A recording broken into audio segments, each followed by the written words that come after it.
we've grown our social footprint significantly. And on the back of that, we're managing to grow our reach, and again, on-platform engagement to a point where we're now delivering over 700 million audience reach over the H1 period, which is up about 30% ahead of the previous year. Hello, you're watching Proactive. I'm joined by Digitalbox CEO James Carter. James, very good to speak with you. You're up with your interim results, which appear to be very positive. Can you tell us what the key drivers were? Yes, good morning, Stephen. The key influence really behind the results for the first half of this year has been we've increased audience engagement, advertising values have grown over the period, and we've diversified revenue sources.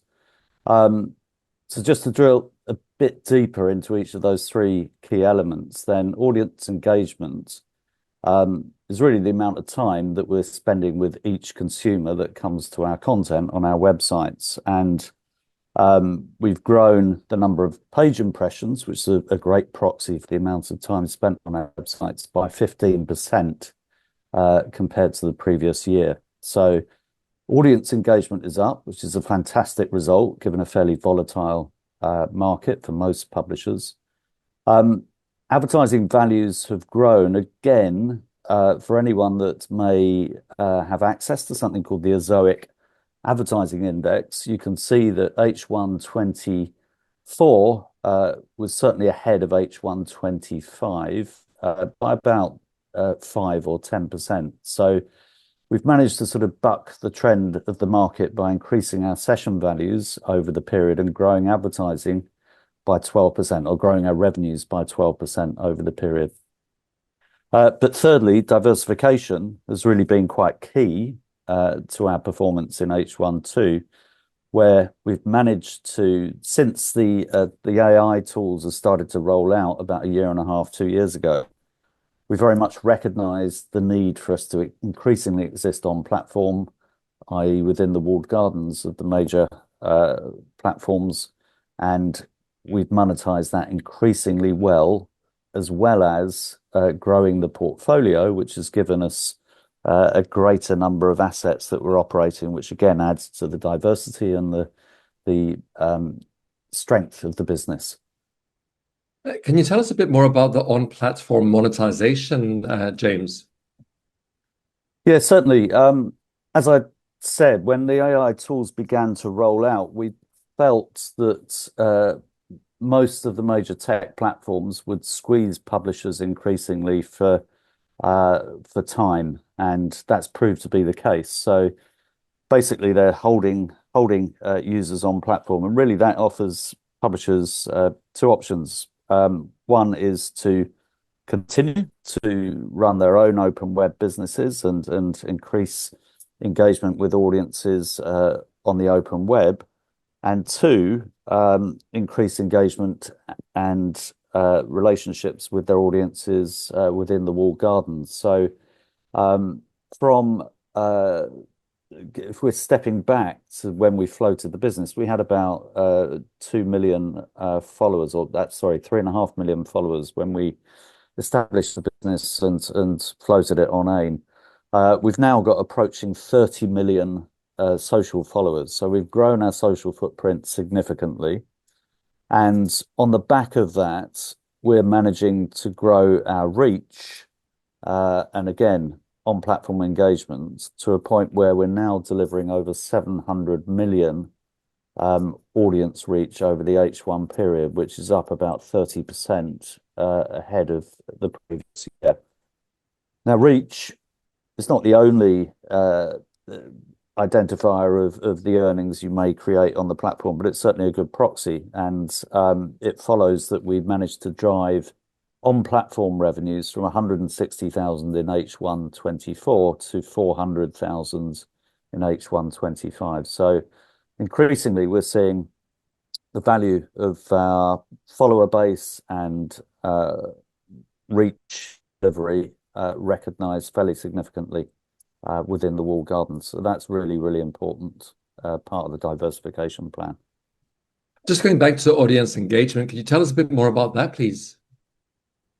Yeah, I mean, audience engagement obviously um, is reflecting a number of things. I mean, 15% page impression growth is the aggregate across the whole business.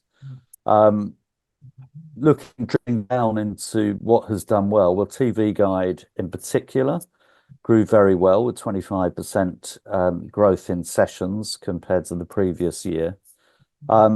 And we grew the tab by 38% year on year in terms of page impressions.